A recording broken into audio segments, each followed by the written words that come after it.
لوگوں تمہارے دلوں میں دنیا کی محبت رچ بس گئی ہے، تمہارے دلوں میں اولاد کی محبت رچ بس گئی ہے، تمہارے دلوں میں مال و دولت کی محبت رچ بس گئی ہے، لہٰذا تم دنیا کی لذتوں کو، دنیا کی شہوتوں کو اپنے دلوں سے نکال پھینکنے والی چیز یعنی موت کو زیادہ سے زیادہ یاد کرو۔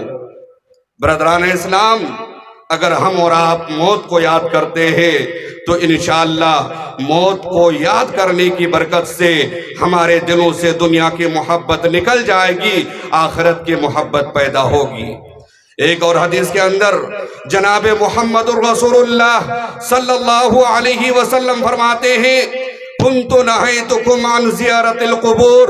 لوگوں میں نے تم لوگوں کو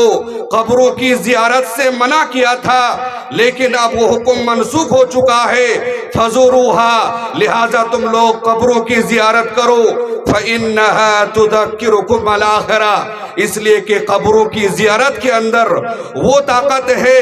وہ قوت ہے، وہ صلاحیت ہے کہ قبروں کی زیارت تمہیں آخرت کی یاد دلائے گی۔ اگر تم قبروں کی زیارت کرو گے تمہارے دلوں سے دنیا کی محبت نکل جائے گی، آخرت کی محبت پیدا ہوگی۔ برادران اسلام، ایک حدیث کے اندر جناب محمد الرسول اللہ صلی اللہ علیہ وسلم ایسے شخص کو عقل مند قرار دیتے ہیں، چتور قرار دیتے ہیں، چالاک قرار دیتے ہیں، جو موت کو زیادہ سے زیادہ یاد کرنے والے ہوں۔ سنن ابن ماجہ کی روایت ہے، ابن عمر رضی اللہ عنہما فرماتے ہیں، ایک روز کا واقعہ ہے، كنت مع رسول اللہ صلی اللہ علیہ وسلم، میں اللہ کے رسول صلی اللہ علیہ وسلم کے پاس موجود تھا، فجاءه رجل من الانصار، اتنے بے ایک انصاری شخص آتے ہیں، فسلم علی النبی صلی اللہ علیہ وسلم، اور جناب محمد الرسول اللہ صلی اللہ علیہ وسلم کو سلام عرض کرتے ہیں اور سوال کرتے ہیں، یا رسول اللہ ای المؤمنین افضل،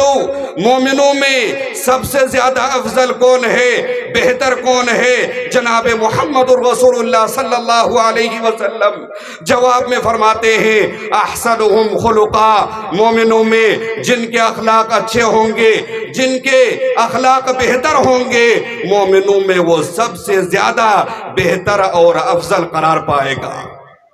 صحابی رسول پھر دوسرا سوال کرتے ہیں، ای المؤمنین اکیس، جناب محمد الرسول اللہ صلی اللہ علیہ وسلم، مومنوں میں سب سے زیادہ چالاک کون ہے،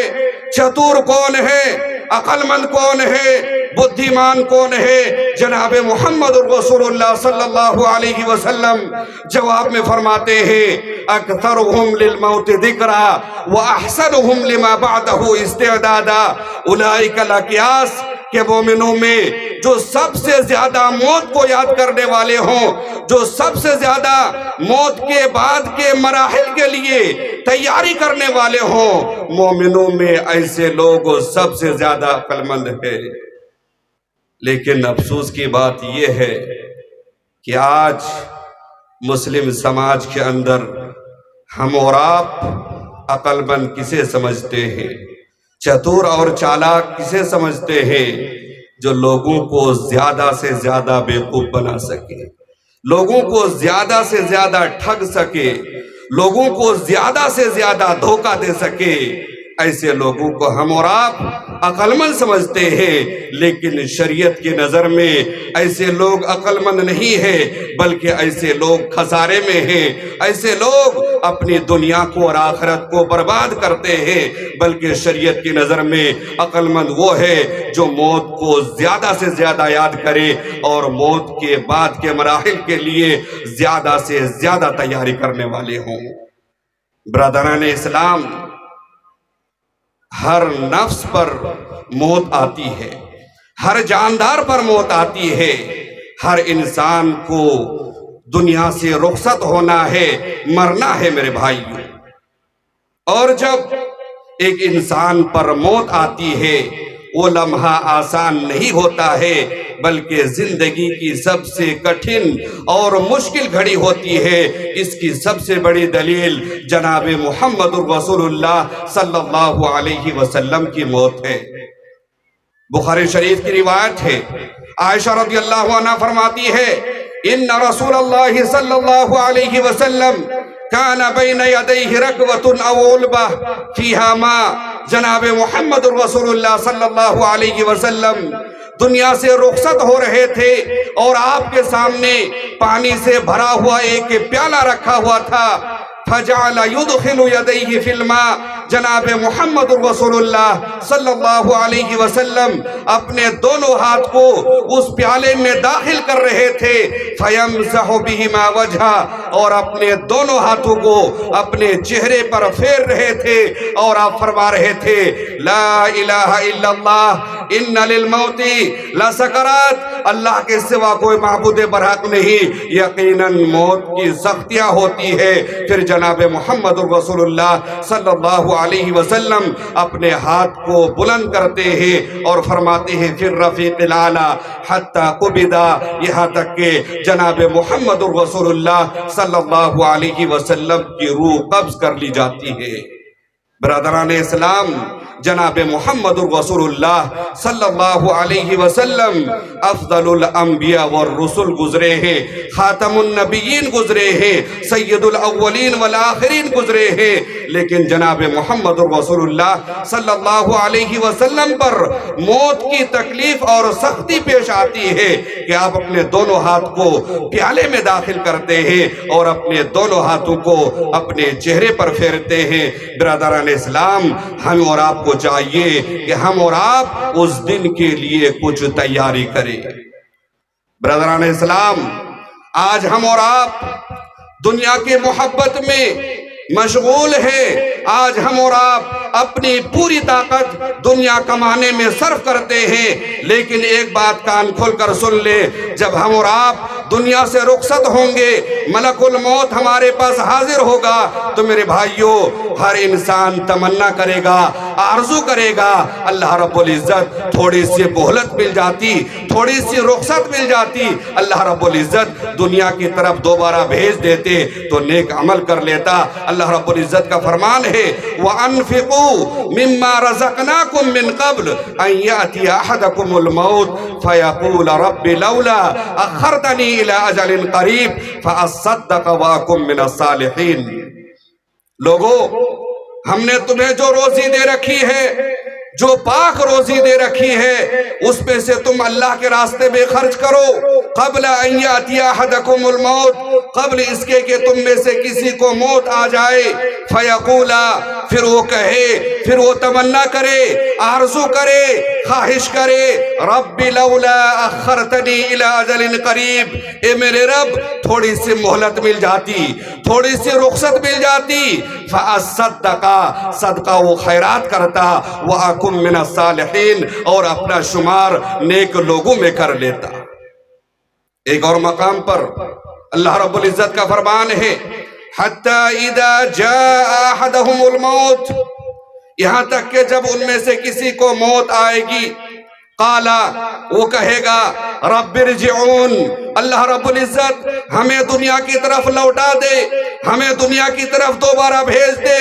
کیا مقصد ہے؟ دنیا میں جا کر کیا کرو گے؟ لعلی اعمل صالحا، تاکہ میں دنیا میں دوبارہ جا کر عمل صالح کروں، قرآن و حدیث کے مطابق زندگی گزاروں، اللہ اور اس کے رسول کے فرمان کے مطابق زندگی گزاروں، نماز پنجے گانا باجماعت وقت پر مسجد میں ادا کروں۔ جواب میں اللہ رب العزت فرمائے گا، کلا ہرگز نہیں، ایسا ہو نہیں سکتا ہے۔ جب کسی کا مقرر وقت آ جائے گا، اسے ذرہ برابر مہلت نہیں دی جائے گی، کلا ہرگز نہیں، ایسا ہو نہیں سکتا ہے۔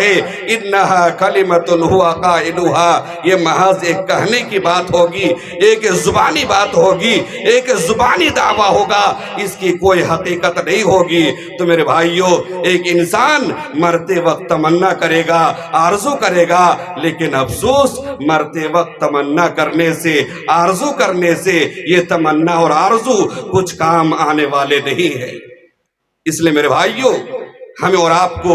اللہ رب العزت نے جو زندگی دی ہے،